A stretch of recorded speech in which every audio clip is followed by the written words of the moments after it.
A successful and humble black judge, dressed simply and out of his courtroom robe, enters a small-town courthouse for a meeting. Despite his calm demeanor and undeniable authority, he is immediately met with suspicion, condescension, and overt racial bias from the courthouse staff and security. Questioned relentlessly and treated as if he doesn't belong, the judge faces mounting humiliation as assumptions and prejudices drive the escalating conflict. Tension rises as those around him fail to recognize the truth of who he is, exposing systemic racism and the harsh realities of how appearances can override accomplishments and integrity. The early morning light streamed through the large bay windows of a modest brownstone on a tree-lined street in Brooklyn. A faint hum of the city waking up drifted in, a mix of car horns, bicycle bells, and distant chatter. Inside, justice. Charles Bennett sat at the small kitchen table, sipping his coffee and flipping through a worn paperback of Meditations by Marcus Aurelius. Charles was a man of quiet routines. Despite his towering presence, 6'2", lean but commanding, he dressed down most days in jeans and crisp white shirts. Today was no different. He wore a navy cardigan over his shoulders, its sleeves pushed up as though even fabric couldn't restrain his deliberate movements. His salt and pepper beard was neatly trimmed, a quiet contrast to the disarray of papers strewn across the table. "Uncle Charlie!" A cheerful voice called from the stairway, pulling him from his thoughts. 9-year-old Ava darted into the kitchen, her pigtails bouncing, one shoe on, the other dangling from her hand. Charles smiled at the sight. Ava was his younger sister's child, and ever since her parents had gone through a bitter divorce, she spent weekends here. He cherished these mornings, just the two of them, her infectious energy lighting up the space. "You know you can't leave the house with only one shoe, right?" he teased, setting his book down. Ava giggled. "But I like the other shoe, I just don't know where it went." "Of course you do."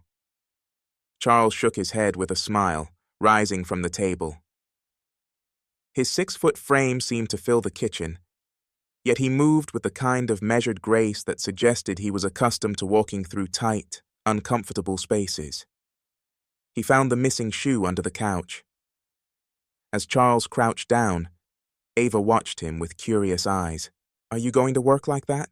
she asked, her voice small and full of innocent confusion. He looked over his shoulder, eyebrows raised. "Like what?" "In those clothes," she replied. He laughed softly. "What's wrong with my clothes?" She shrugged, slipping on her sneaker. "Mom says you're important. Like super important. Shouldn't you dress like a superhero or something?" Charles knelt beside her, tying her laces with steady hands. "You don't need a cape to do important things, Ava," he said. "You just have to show up and do the work. It's not about what you wear, it's about what you do." She nodded, as though tucking the wisdom into her pocket for later, and Charles kissed the top of her head. The setting, the courthouse. An hour later, Charles stood outside the Kings County Courthouse, a grand structure with columns that loomed as though daring anyone to question its authority. He looked up, his dark brown eyes calm but observant, before climbing the stairs 2 at a time. This was Charles's second home, though he refused to let it consume his life the way it did for so many others in his field. As the presiding judge of the Brooklyn Superior Court, he had spent years navigating a system that often seemed designed to break rather than build. Inside, the courthouse buzzed with the same energy it always had, an uneasy mix of hushed conversations and hurried footsteps. Clerks moved briskly through hallways, lawyers juggled stacks of files, and defendants fidgeted on benches. Charles greeted the bailiffs and court staff with a nod as he entered, exchanging short, warm conversations. Most knew him simply as Judge Bennett, but the respect they offered was not blind. It had been earned through years of fairness and an unflinching willingness to listen. "Morning, Judge," Mitchell, one of the bailiffs, greeted. The man was broad-shouldered and gruff, But today, he wore an easy grin. "That little one's here again?" "Not today," Charles replied with a chuckle. "She's at school." Mitchell laughed. "Well, she's got you wrapped around her finger. Wouldn't have it any other way." The initial situation. The coffee shop. Before heading to his chambers, Charles decided to stop by a local cafe on the courthouse square. Unlike most of his colleagues who preferred the fancier chains, Charles frequented a no-frills coffee shop run by a middle-aged couple who had served the neighborhood for decades. The bell above the door jingled as he entered. The smell of freshly ground coffee beans mixed with the faint sweetness of pastries. It was the kind of place where regulars gathered, speaking to each other in half-finished sentences. Charles stood in line behind a small group of construction workers in neon vests and a young woman with a stroller. He checked his watch. It was early enough that he wasn't in a rush. "Next!" The cashier, a young man in his early 20s, called out. Charles stepped forward. "Black coffee, large and a croissant, please."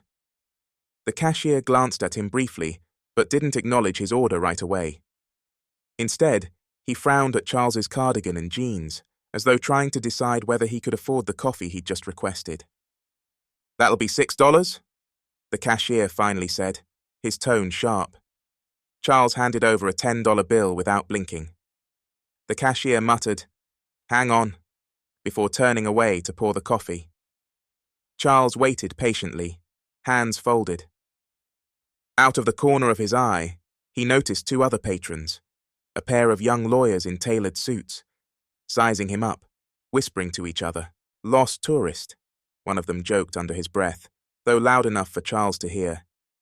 The other chuckled. "Not exactly dressed for court, is he?" Charles didn't flinch.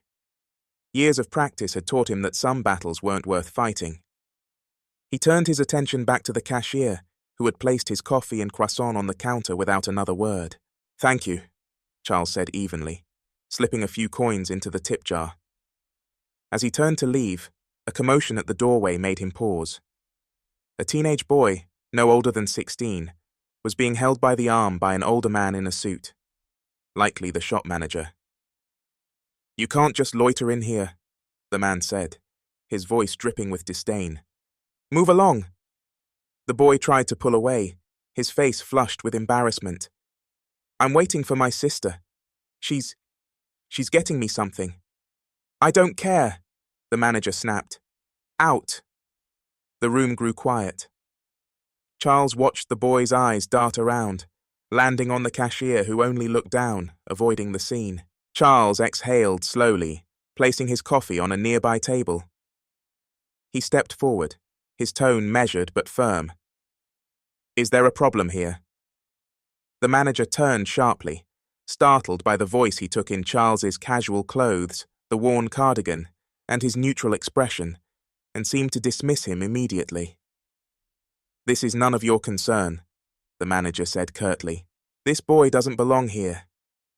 "Doesn't belong," Charles repeated softly, his eyes narrowing just slightly. "Seems to me he's just waiting for someone, isn't that right?" The boy nodded quickly, his gaze darting to Charles, searching for some anchor of hope. "Yeah, my sister. She's in line." Charles turned back to the manager. "Let him stay." "And who are you to decide that?" the man sneered. For a moment, Charles said nothing. Then, in the calmest voice possible, he replied, "I'm Justice Charles Bennett. If you want to discuss belonging, I'd be happy to continue this conversation in court." The room fell into an awkward silence. The manager's face blanched, his mouth opening slightly before he quickly released the boy's arm. "Fine, just don't cause trouble." Charles glanced at the boy, offering him a small nod. "Take your time, son." "No rush."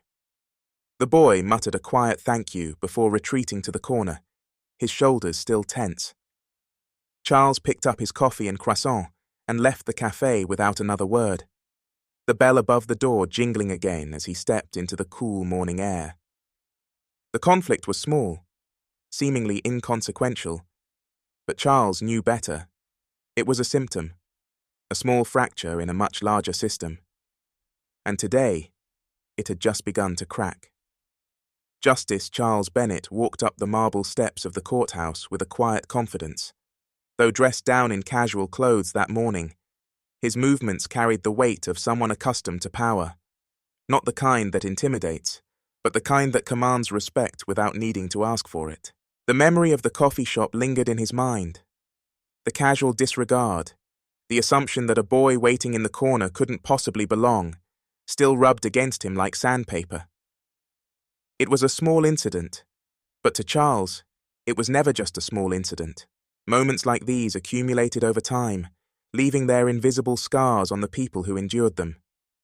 As he stepped through the double doors of the courthouse, the usual controlled chaos of the lobby greeted him.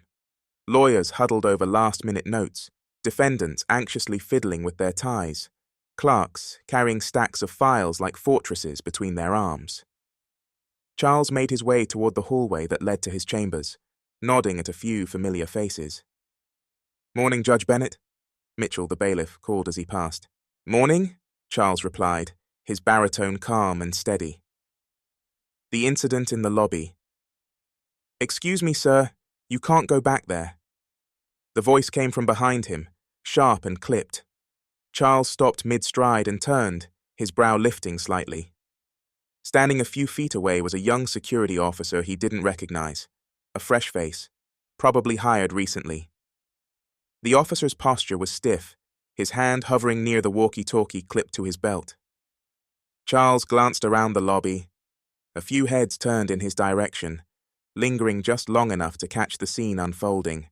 "Is there an issue?" Charles asked, his voice measured. The young officer, his name tag reading R. Langley, squared his shoulders. "Court officials are only allowed beyond this point, sir.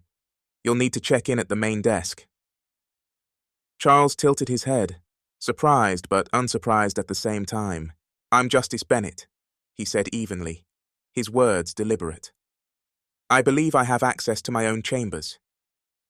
Langley blinked, momentarily thrown off, but his suspicion didn't waver. His gaze traveled over Charles's jeans, the cardigan, and his worn brown shoes. "I'll need to see some identification," Langley insisted. Charles inhaled slowly, willing himself to remain composed. Years of dealing with assumptions like this had taught him that patience was his sharpest tool, but every so often, it dulled with overuse. "I'm not required to show you identification," he replied calmly. "Ask your supervisor if you need clarification." Langley hesitated, his hand inching toward his radio. For a moment, Charles watched him decide between holding his ground or backing down. The officer chose poorly. "Sir, I'm going to need you to step aside while I call this in." From across the lobby, Mitchell's booming voice broke through the tension. "Langley!" The bailiff strode forward with his signature heavy steps, a scowl carved across his face. "What are you doing?" Langley turned, confusion written all over him. "This man," he said. Mitchell cut him off with a curt wave of his hand. "This man is Justice Charles Bennett. He doesn't need to check in. He doesn't need to do anything." Langley paled visibly. He looked at Charles, then back at Mitchell, then back to Charles. I didn't know." "You didn't know because you didn't check," Mitchell snapped. "Now step aside and learn to recognize the faces of the judges in this building. It's your job." Langley stammered something that resembled an apology, but Charles had already turned away, his posture tall and unyielding. "It's fine, Mitchell," he said softly, though his jaw was tight. "Let's not make it a bigger scene than it already is." But it was too late. The scene had been made, and Charles could feel the weight of every curious stare. Inside the courtroom. Once inside his chambers, Charles sat down at his desk, releasing a breath he didn't realize he'd been holding. He reached for his leather-bound journal, a habit he'd maintained for years, ever since Marcus, his mentor, had encouraged him to process frustration through writing. "It's never about ignorance," he scrawled. "It's about the lens people use to see the world. I didn't look like a judge, so I couldn't be one." The thought sat bitterly in his mind. How often had he fought that same perception, in new and old forms? Since the beginning of his career, Charles closed the journal and turned his focus to the docket. He had hearings starting in less than 15 minutes, a full day ahead, with little time to dwell. The courtroom was full when Charles entered. Lawyers stood like chess players beside their clients, whispering advice, shuffling through papers, and avoiding each other's eyes. It was a packed schedule, a mix of motions, sentencing hearings, and first appearances. Charles took his seat at the bench, the gavel cool in his palm as he looked over the room. He was deliberate with this first pause, a small ritual of his, a way to remind everyone that his authority was not to be questioned. "Good morning," Charles said, his voice resonating through the chamber. "Good morning, Your Honor," came the scattered chorus of replies. The first case was called a man in his late 20s, nervous but trying to appear stoic, shuffled to the podium with his attorney beside him. Charles began his usual routine, listening, questioning, weighing. But throughout the proceedings, his thoughts kept returning to Langley I didn't know, the officer had said. But would it have mattered if he did? 30 minutes later, during a brief recess, Charles stepped into the hall outside the courtroom to clear his mind. He spotted Langley standing near the far end of the corridor, speaking with another officer, his expression sheepish. The younger man's eyes flicked up, and for a moment, they locked onto Charles. Langley looked away quickly, shame shadowing his features. Charles considered walking over, saying something. But what could he say that hadn't already been felt? Instead, he turned back toward the courtroom, reminding himself of the words he often told Ava. "It's not about what they see. It's about what you do." The subtle escalation. By the time lunch rolled around, the incident from the morning had already begun to ripple. A group of lawyers, most of them young, ambitious, and often tone-deaf, lingered near the courthouse cafe. Charles had no intention of listening to their conversation, but snippets floated his way as he walked by. Can you believe Langley didn't recognize him?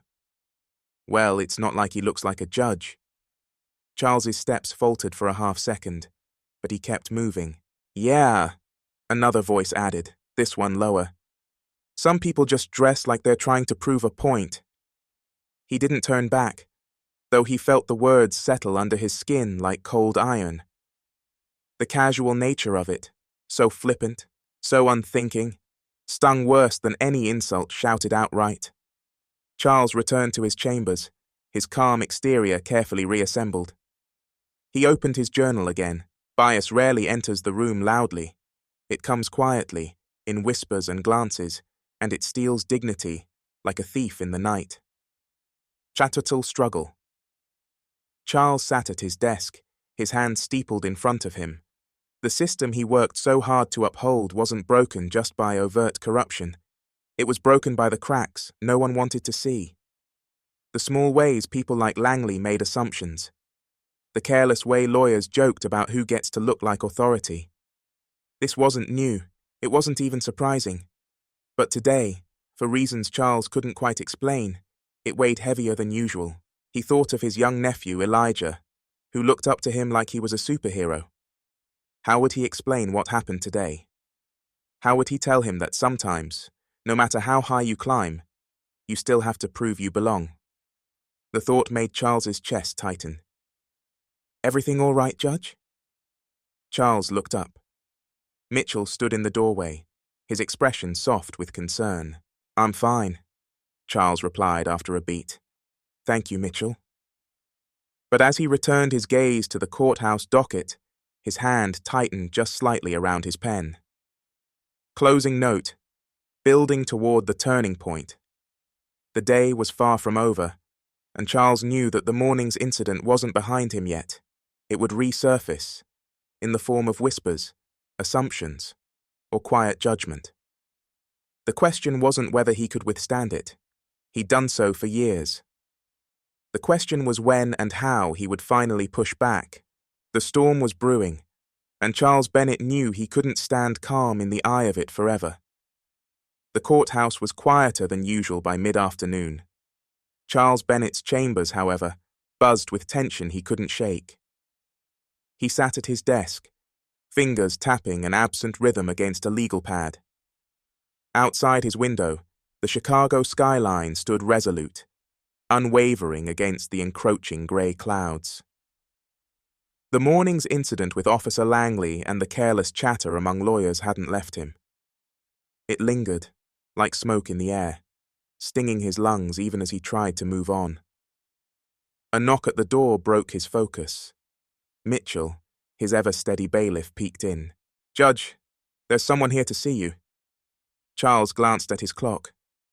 "I don't have anything scheduled." "Yeah, well..." Mitchell hesitated. "It's Langley wants to apologize." Charles sighed and leaned back in his chair. "Let him in." Mitchell stepped aside, and Langley walked in, his movements tense, like a soldier preparing to approach an undetonated bomb. He held his security cap in his hands, ringing it nervously as he stood a few feet from the desk. "Your Honor," Langley began, his voice low and stilted. "I wanted to say I'm sorry I didn't realize who you were this morning." Charles regarded the young man carefully, reading his discomfort like an open book. "You didn't recognize me, or you didn't expect someone who looked like me to hold this position?" Langley flinched, but Charles's tone wasn't angry. It was steady, razor-sharp, yet controlled. Langley looked at the floor. "I didn't mean any disrespect, sir. I was just following protocol." "Just following protocol is how bias hides in plain sight," Charles said. "If I were someone else, someone who looked more like what you expected, would you have questioned me at all?" Langley's mouth opened, but he had no answer. "I appreciate your apology," Charles said finally, "but accountability means more than being sorry.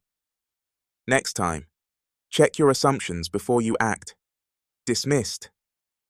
Langley hesitated, nodding stiffly before turning to leave. Mitchell stood silently in the doorway, watching the exchange unfold like a man who'd seen far too many moments like this. When Langley left, Mitchell stepped inside and closed the door behind him. "You didn't have to go easy on him, you know." "I wasn't going easy," Charles replied. "But what good is anger if it doesn't lead to change?" A public challenge. The quiet of his chambers was shattered an hour later when Mitchell returned with urgency. "Judge, you need to see this." Charles looked up as Mitchell placed a tablet in front of him. "One of the lawyers, you know that crowd from lunch, posted a video online. It's going viral." Charles frowned as he pressed play. The video was shaky, obviously filmed on someone's phone. It captured the moment in the lobby with Langley.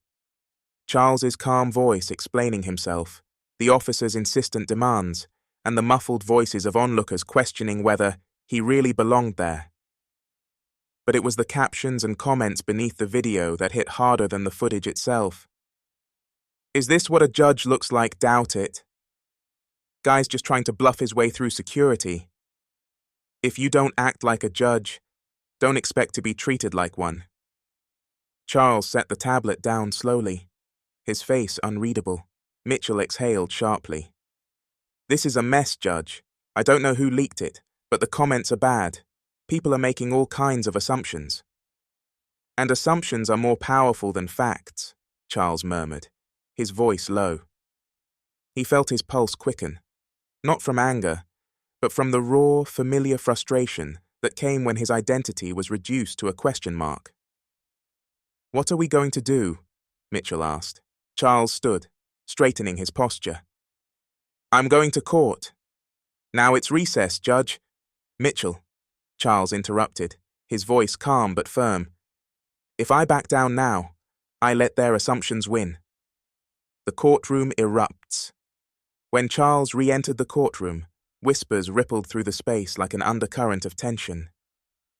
News travels fast, and the video had already made its way into the building.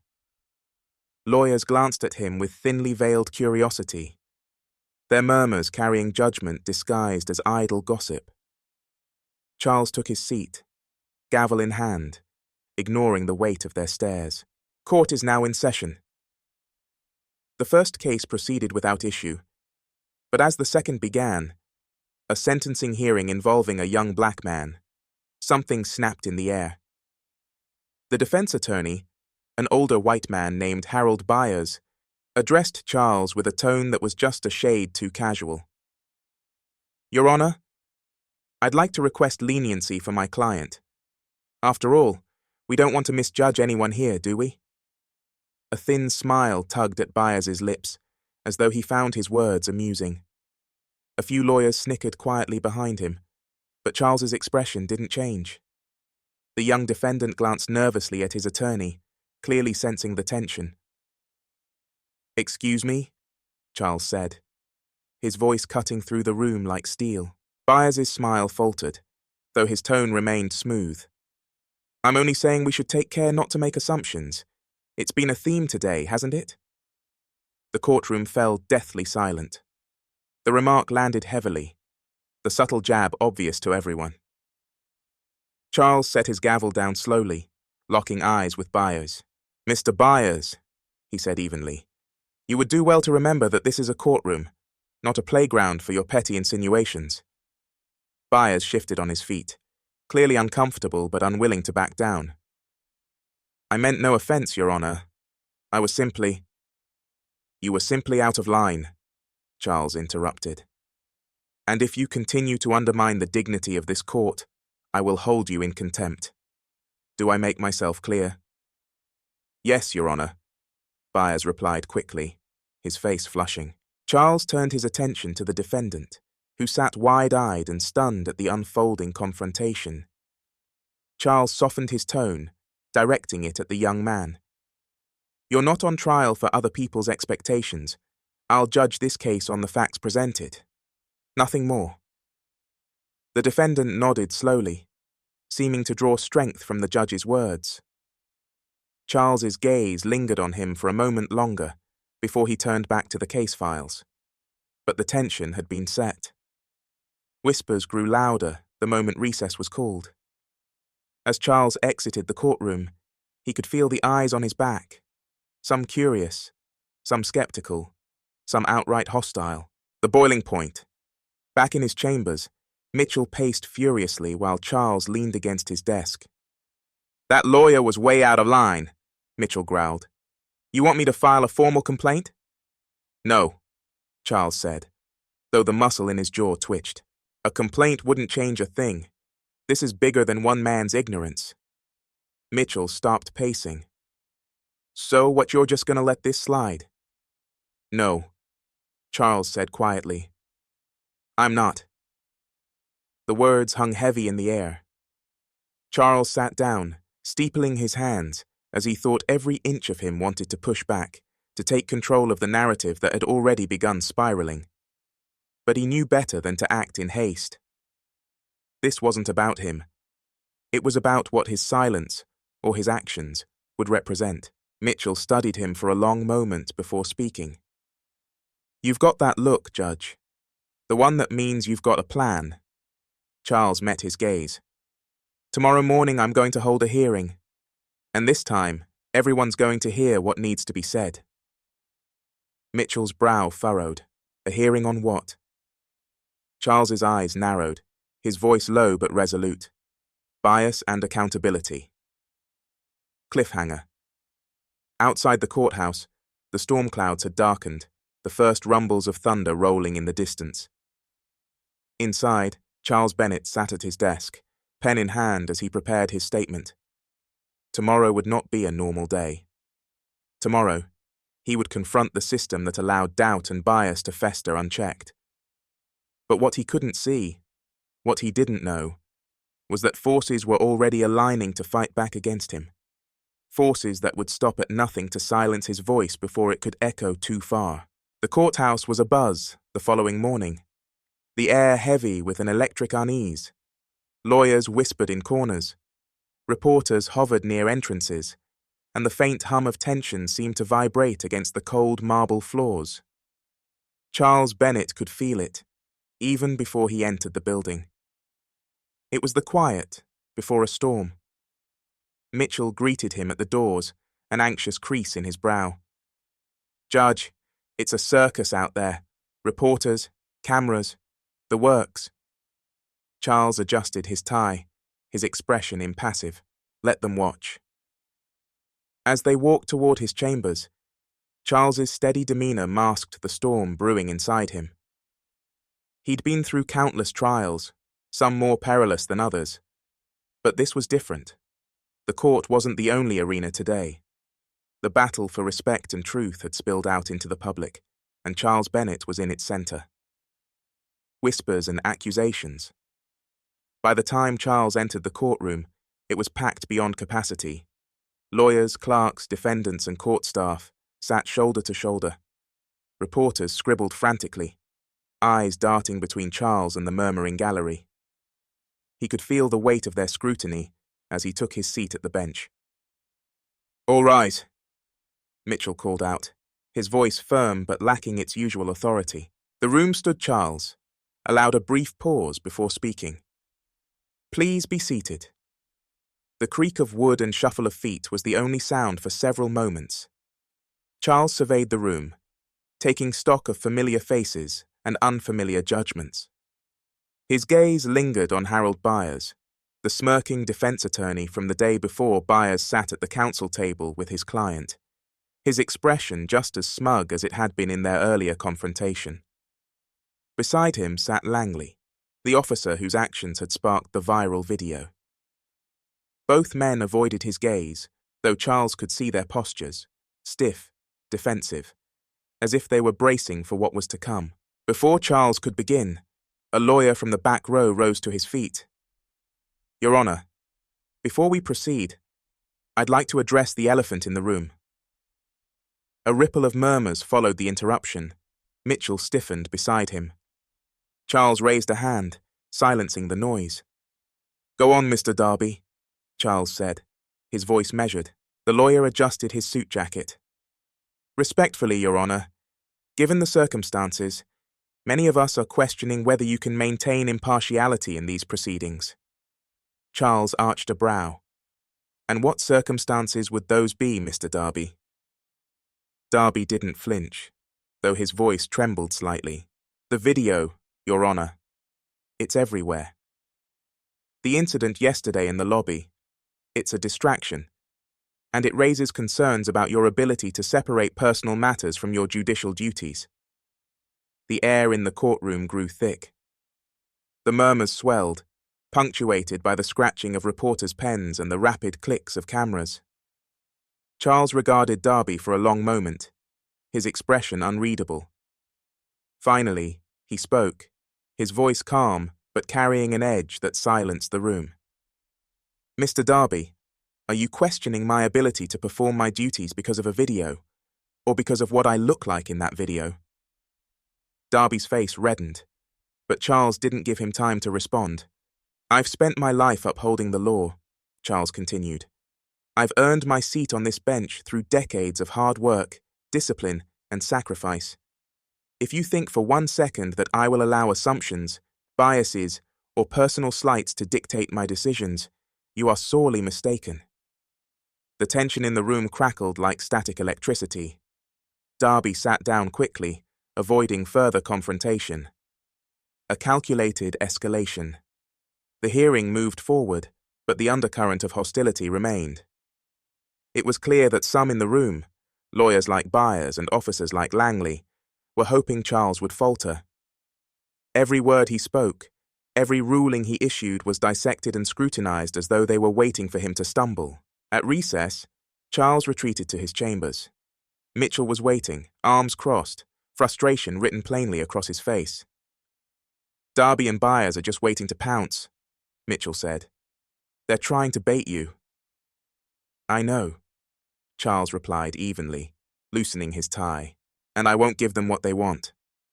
"They're not playing fair," Mitchell shot back. "The court staff heard Byers bragging this morning, said he's proving a point. He's gunning for you." Charles looked up sharply. "What point?"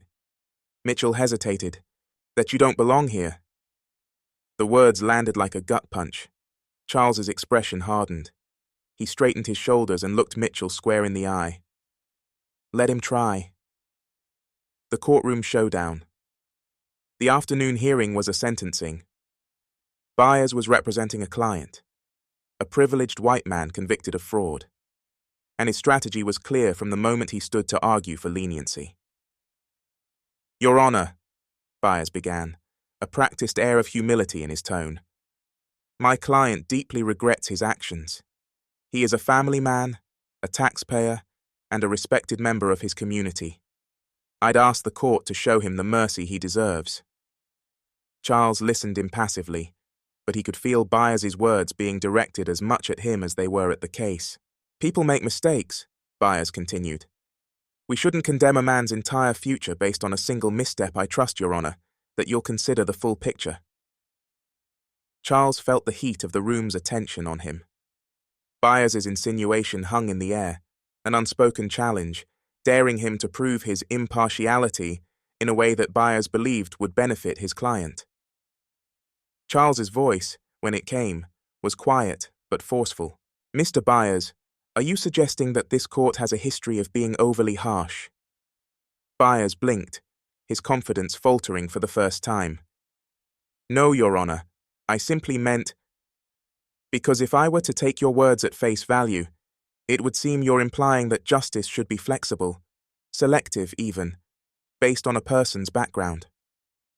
Byers opened his mouth to respond, but Charles continued, his voice gaining strength.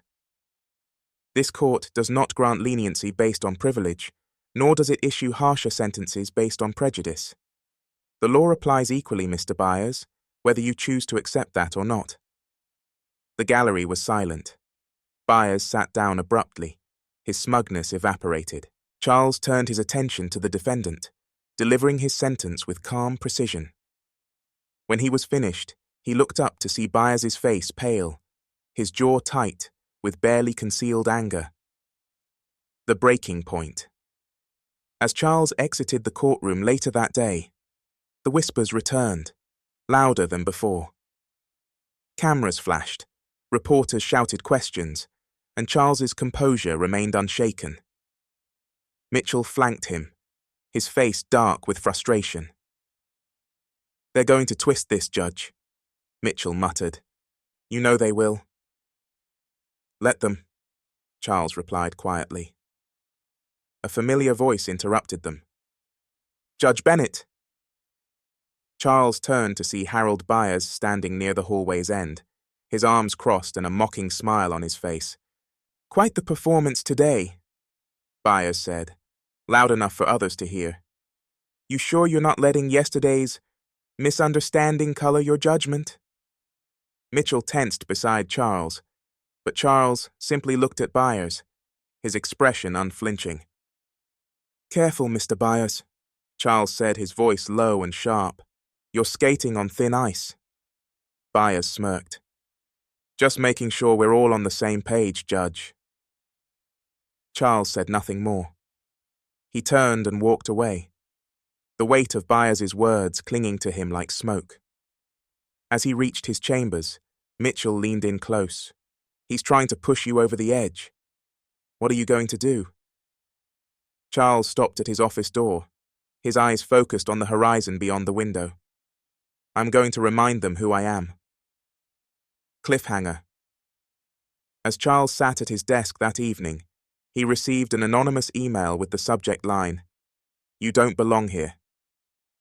Attached was a photo of him at the courthouse, surrounded by the viral video comments. Beneath the photo were 3 words, We're coming next.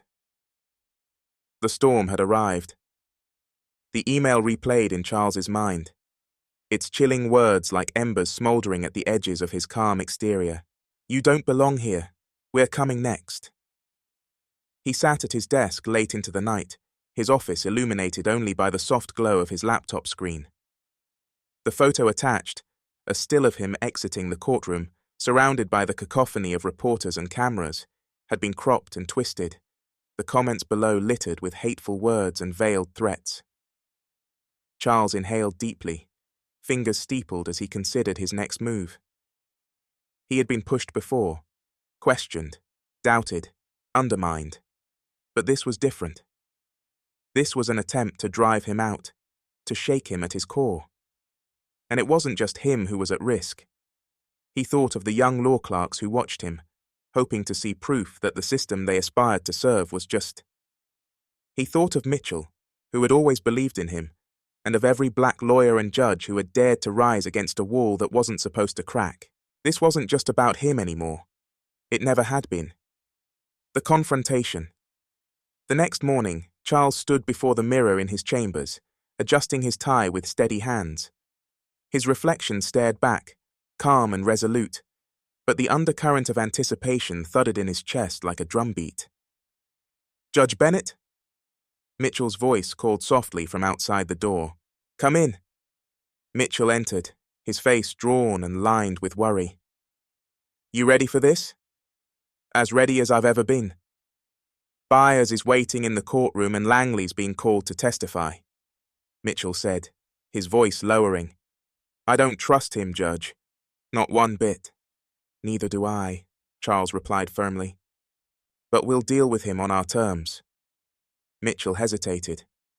"And if things get out of hand?" Charles met Mitchell's gaze, his voice calm but cutting. "They won't." The courtroom was packed, its energy palpable as Charles stepped to the bench. The gallery was full, reporters crammed against the walls, their cameras trained on him. Lawyers fidgeted, whispering among themselves. At the defense table, Harold Byers leaned back smugly, his expression triumphant, as though he already knew the outcome. Officer Langley sat beside him, his uniform pressed, his eyes narrowed. Charles's gaze swept the room before settling on Byers. "We will proceed with Officer Langley's testimony." Langley stood, swaggering toward the witness stand. There was a confidence in his step, the kind born not of integrity, but of arrogance. He was a man who thought he couldn't lose, and today, Charles planned to shatter that illusion. Langley sat down and took the oath. Charles observed every detail. Langley's fidgeting hands, the defiance in his jawline, the way his eyes darted toward Byers as though seeking approval. Byers rose. "Officer Langley, could you describe the events of the incident in question?" Langley cleared his throat, leaning forward slightly. "Yes, sir. I observed Judge Bennett entering the courthouse lobby. His behavior seemed unusual, suspicious even. When I approached him, he became defensive." A murmur rippled through the room. Charles's jaw tightened, though his expression remained stoic. "Suspicious?" Byers prompted, the faintest smirk tugging at his lips. "Yes," Langley repeated confidently. "I did what I had to do to ensure the safety of the courthouse standard procedure." Charles's voice broke through the hum of the gallery.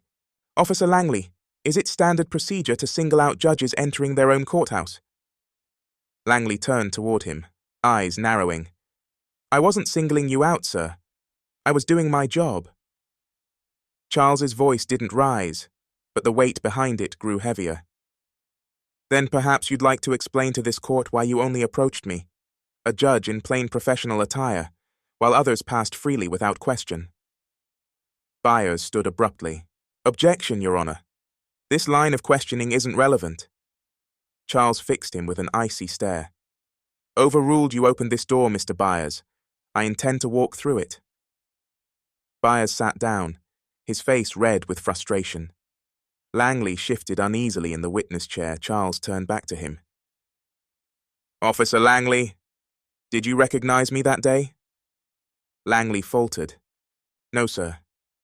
"And yet you felt it necessary to question me why." Langley's mouth opened and closed, his words stumbling before they could form.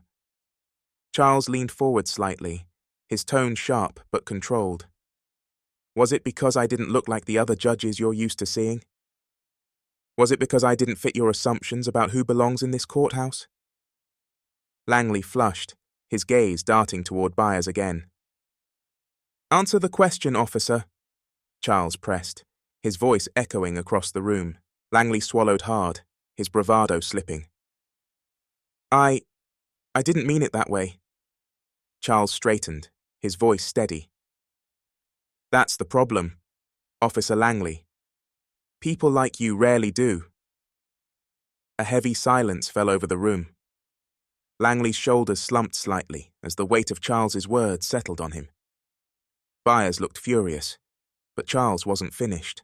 The revelation, Mr. Byers, Charles said, turning his attention back to the defense attorney.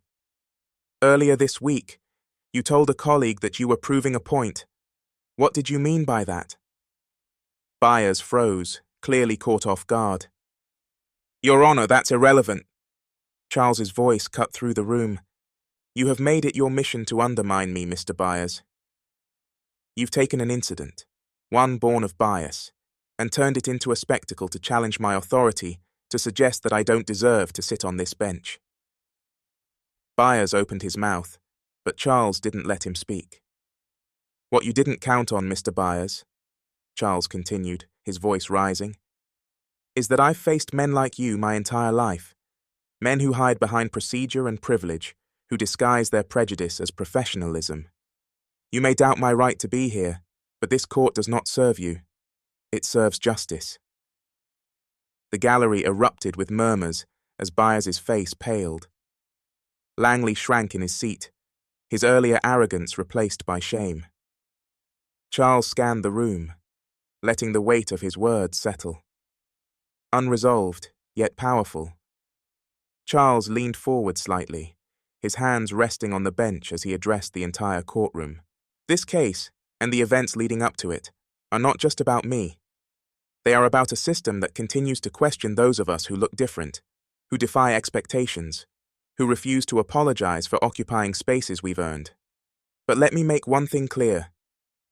I will not be driven out. I will not be silenced.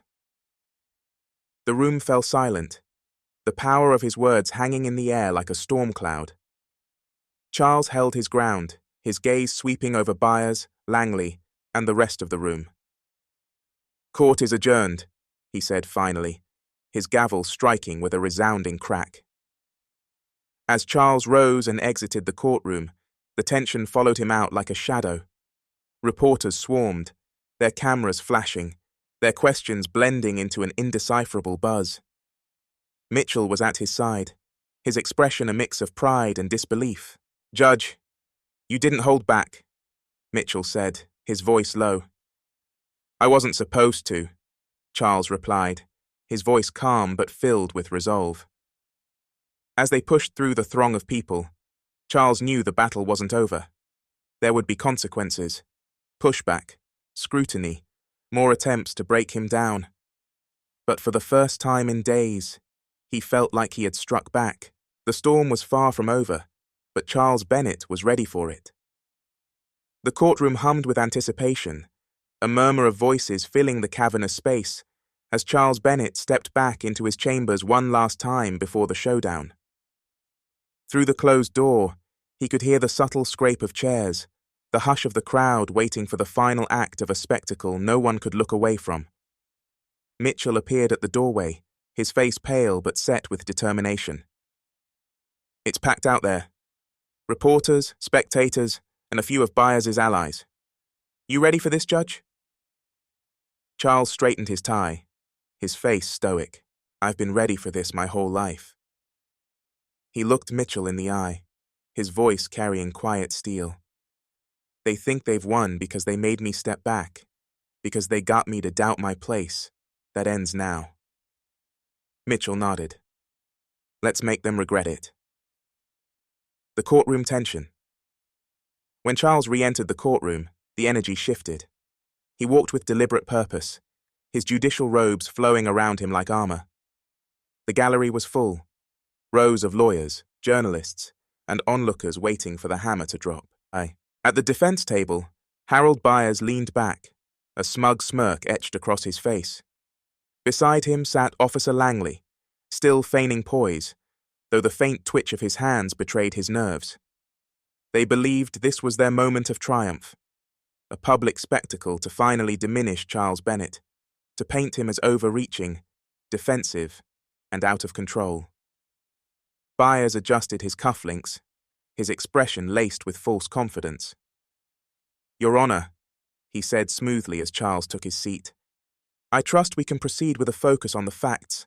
My client simply acted in accordance with—" "Spare me, Mr. Byers." Charles's voice cut through the room, sharp as a blade. He rested his hands on the bench, his gaze unflinching as it fell on Byers and Langley. "We are past platitudes and smokescreens today. We deal with the truth." The murmurs in the gallery grew louder, a current of electricity humming in the air. Byers's confidence flickered. Langley shifted in his seat, suddenly more aware of the eyes fixed on him. The direct confrontation. Charles turned his gaze to Officer Langley. "Officer Langley, rise." Langley hesitated, but under the weight of Charles's command, he stood, shoulders squared but chest tight. "Officer Langley," Charles began, his voice low and deliberate, "you claimed your actions that day were standard protocol, that my presence in this courthouse lobby warranted suspicion." He paused, letting the silence press down on the room like a stone. "Tell this court, under oath, what about me was so suspicious?" Langley glanced toward Byers. Searching for guidance, Byers gave an almost imperceptible shake of his head, a silent warning. But Langley was unraveling, the cracks in his composure growing. I didn't recognize you, sir," Langley stammered. "Your Honor." "And that was enough," Charles said sharply, his voice rising. "To demand my identification, to escalate the situation, and to humiliate me in front of my peers. Tell me, Officer Langley, did you stop every person who entered the courthouse that day?" Langley faltered. "No, sir. But why not?" Charles pressed. His voice echoed, resonating off the walls like a thunderclap. "Because they didn't look like me. Because they fit the image of who you expect to see in power. Because they were white." The gallery gasped audibly, the word hanging heavy in the air. Langley's mouth opened and closed, his face flushed a deep red. Byers stood abruptly. "Your Honor, this is out of line." "This is a reckoning, Mr. Byers," Charles roared, his voice steady but burning with the fire he had kept contained for years. He stood now, the full weight of his presence filling the room. "You have spent days painting me as someone unfit for this bench. You manipulated an incident rooted in bias and turned it into a circus. But let me remind you and everyone in this room of one truth." Charles turned to the gallery, his gaze sweeping over them. Every lawyer, every reporter, every onlooker who had come to see him fall. "I have earned this seat. I have earned my title. I have fought for my place, not just here, but in every room that wasn't built for men like me. You want to strip me of my authority. You'll have to fight harder than this." The revelation. Byers stepped forward, his composure slipping. "Your Honor, with respect, your emotions are clouding your judgment. This isn't about race or perception." "Isn't it?" Charles countered, his voice low and cutting. "Then why was I the only one questioned? Why did Officer Langley escalate when I showed him my identification? Why were my credentials, my authority, still not enough?" Langley's voice broke through, barely a whisper. "I was following orders." The room fell silent. Byers's head whipped toward him, panic flickering across his face. "What did you say?" Charles pressed, his sharp gaze locking onto Langley. Langley swallowed hard, his facade crumbling. "I was told." He stopped, glancing at Byers, fear etched into his face. "Say it," Charles commanded. "Who told you to target me?" Langley's voice trembled. "Byers, he said we needed to make an example." Gasps erupted from the crowd, rippling through the room like an explosion. Byers's face turned deathly pale as his control over the narrative slipped through his fingers. Charles turned to Byers, his voice a razor's edge. "You orchestrated this. You weaponized prejudice to undermine me, to call my authority into question. Byers stepped back, his confidence shattered. This is absurd, I demand. You demand nothing, Charles thundered. You are a disgrace to this profession, and your manipulation of this system ends here. I will see to that. The stakes, the decision. The gallery erupted, reporters scrambling to capture every word, every expression. Langley slumped into his seat, his shoulders sagging under the weight of his betrayal. Byers looked to the exit, as though searching for an escape, but there was none. Charles stepped back, his breathing measured, his voice once again calm but resolute. This court serves justice, not personal vendettas. I will not be driven out by men like you. I will not surrender to a system that doubts my presence at every turn. This ends today. The gavel struck like a gunshot. Court adjourned. Charles turned, walking purposefully from the bench as chaos erupted behind him. Cameras flashed, voices shouted, but he didn't look back. Mitchell caught up to him in the hallway, breathless, his face lit with awe. You did it, Judge, Mitchell said. You exposed him. Charles kept walking, his voice even. It's not over yet. What do you mean? Charles paused, turning to Mitchell. His face was calm, but his eyes burned with determination. Byers and Langley are just symptoms. The system itself is the sickness, and we have work to do. Mitchell nodded, understanding dawning on his face. Where do we start? Charles looked ahead, the hallway stretching before him. We start by making sure this never happens again, to anyone. The following morning, headlines blared across every major news outlet. Judge Charles Bennett exposes systemic bias in shocking courtroom confrontation. Defense attorney Byers accused of weaponizing prejudice, investigation launched. Justice served. Langley confirms coordinated attempt to discredit esteemed judge. Charles sat at his kitchen table, the morning sunlight pouring in through the window. His coffee had gone cold, forgotten, as he scrolled through article after article. The world had seen it. Every word, every look exchanged in that courtroom. Byers's plan to smear Charles's credibility had unraveled under its own weight, and Officer Langley's confession had been the breaking point. Mitchell's call cut through the silence, his voice practically vibrating with excitement. You've done it.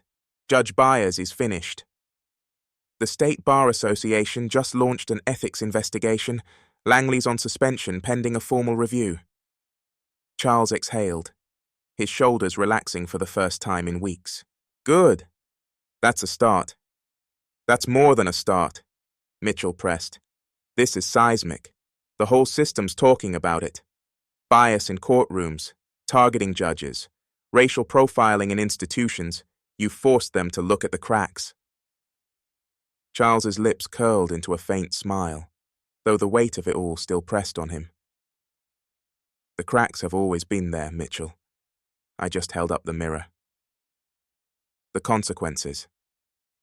The fallout was swift. Harold Byers, once a figure of unchecked power in legal circles, resigned within days, his credibility shattered by Langley's testimony and mounting evidence of his misconduct.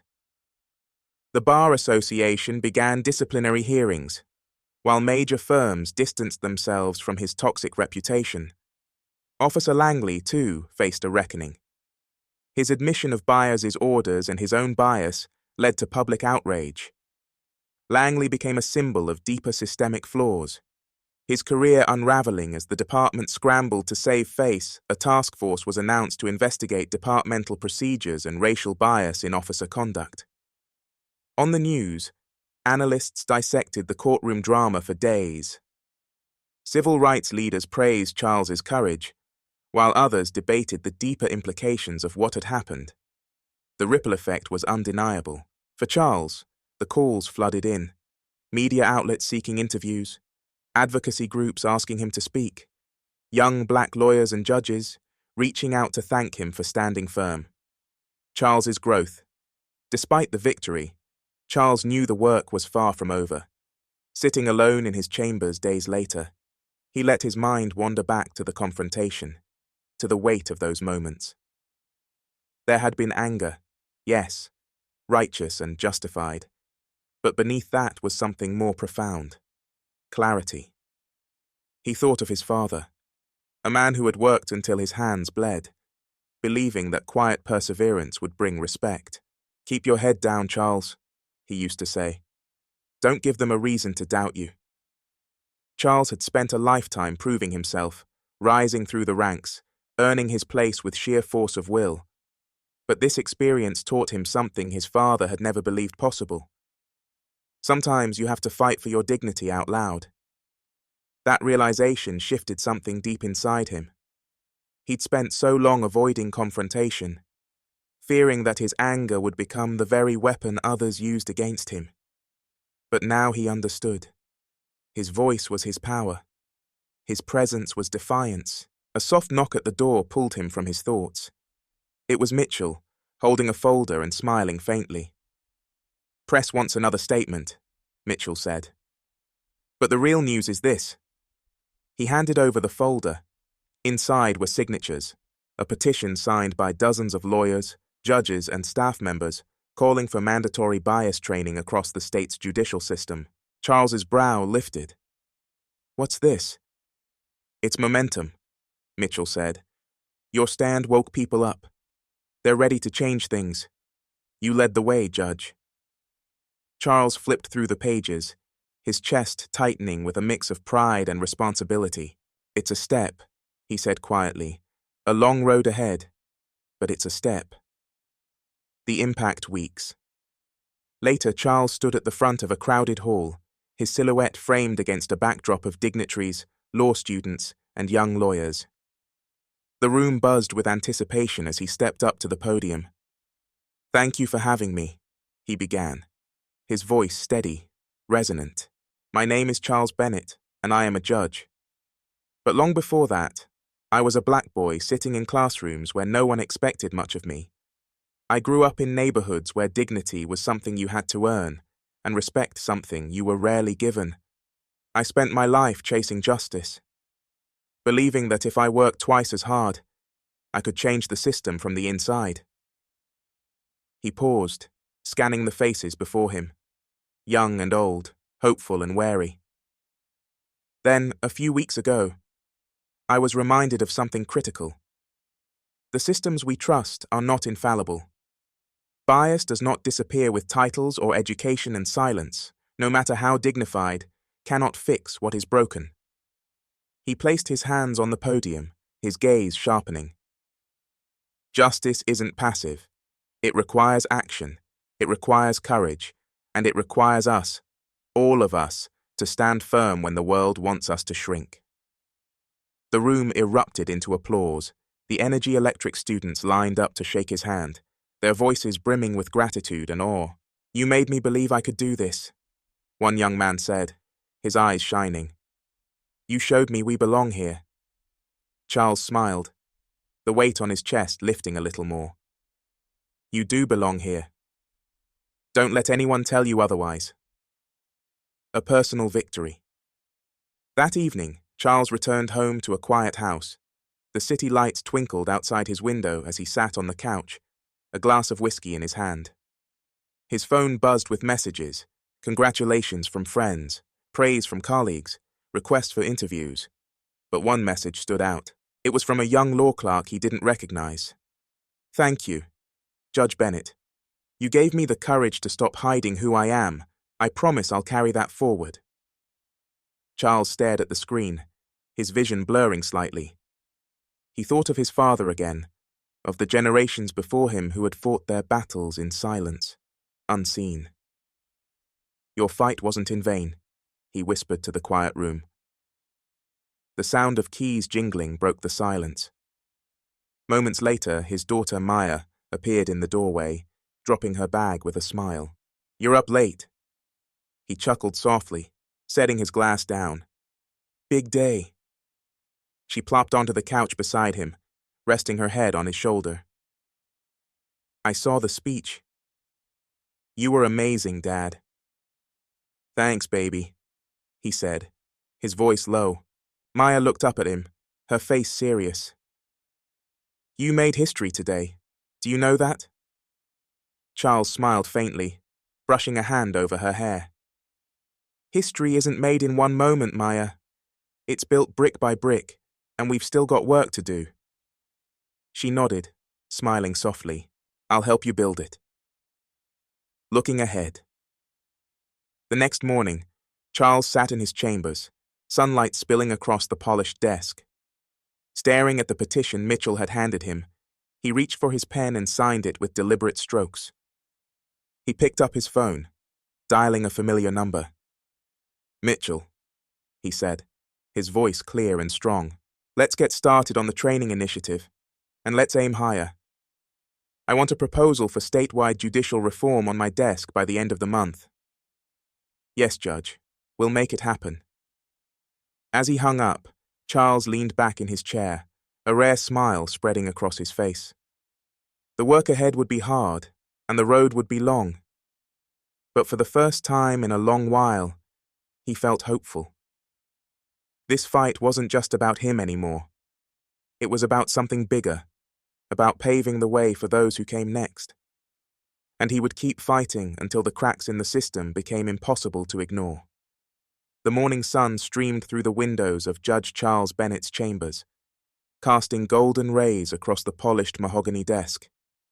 The room, once a sanctuary for quiet deliberation and towering legal decisions, now held a different kind of gravity.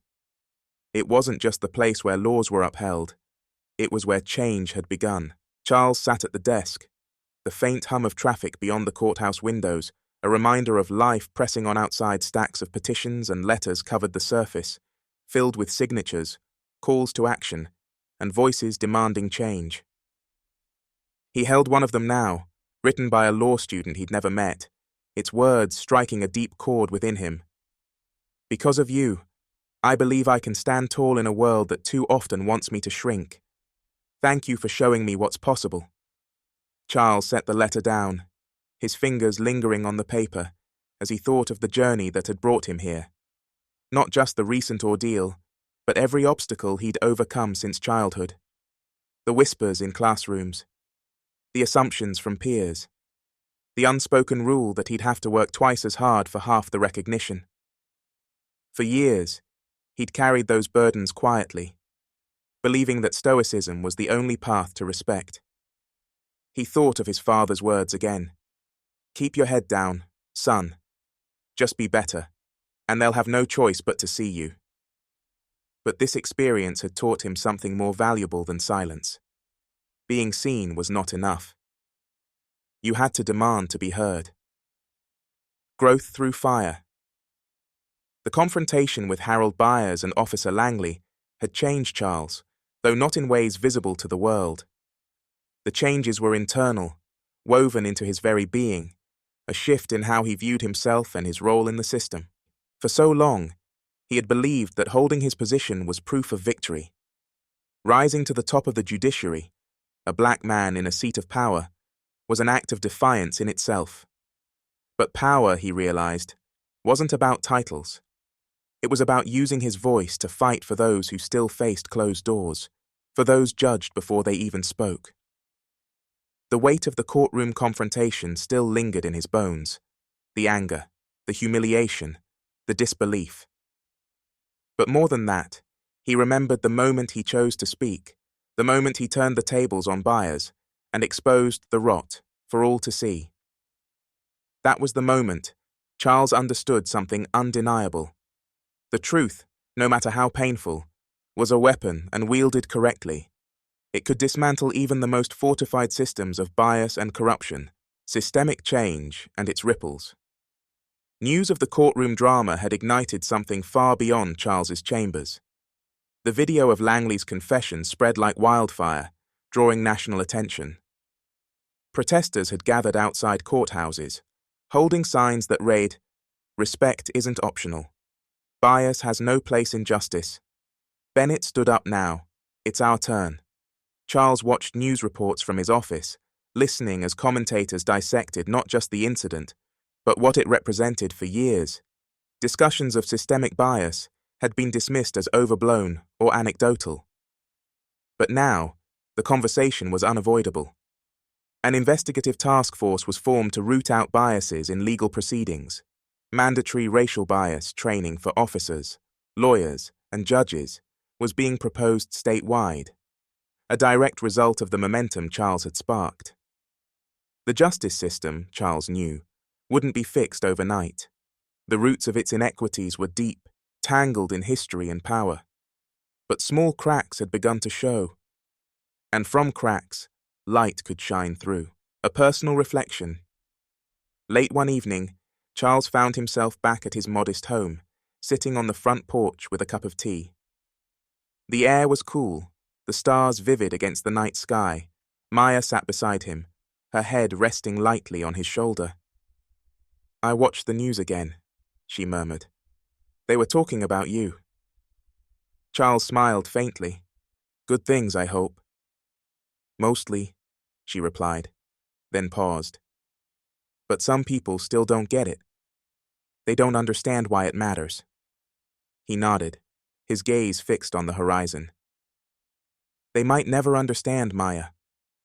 Some people will always cling to their own version of the world, because it's easier than seeing the truth. But that doesn't mean we stop fighting." Maya shifted, looking up at him. It's hard to fight when it feels like nothing changes. Charles turned to her, his expression soft but firm. "Change is slow, baby. It's painful, and sometimes it feels impossible. But every time we speak up, every time we refuse to back down, we move the line just a little bit further. And one day, someone will look up and realize the world isn't what it used to be, because we kept pushing." She considered his words, a small smile tugging at her lips. "That's what you're doing, isn't it, pushing the line?" Charles let out a low chuckle. That's the goal." A message of hope. The following week, Charles stood at the steps of the courthouse, surrounded by a crowd of reporters, advocates, and young law students eager to hear him speak. The same courthouse where he'd faced humiliation weeks earlier was now a place where voices demanding justice echoed loudly. Charles stepped to the microphone. The crowd hushed in anticipation. "When I was a boy," he began, "I was taught that respect was something you earned, not something you were given. But I've learned that respect shouldn't have to be earned at all. It's something every human being deserves, no matter their skin color, their background, or their place in the world." He let the words hang in the air, then continued. "What happened to me wasn't unique. That's the painful truth. There are millions of people who face the same biases every day, but don't have a platform to fight back. But I do, and I intend to use it, not just for me, but for every person still waiting to be seen, to be heard, and to be valued." The crowd erupted in applause, but Charles wasn't finished. "This isn't just my fight," he said, his voice ringing out clear and strong. "It's ours. Change isn't made by one person, it's made by all of us, by those willing to stand up, to speak out, and to demand better. That's the work ahead of us. And together, we will build a justice system that truly lives up to its name."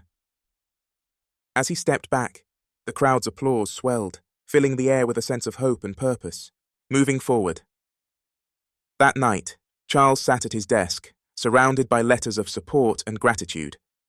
He picked up one, written in shaky handwriting from an older man in Mississippi. "You reminded me that it's never too late to fight.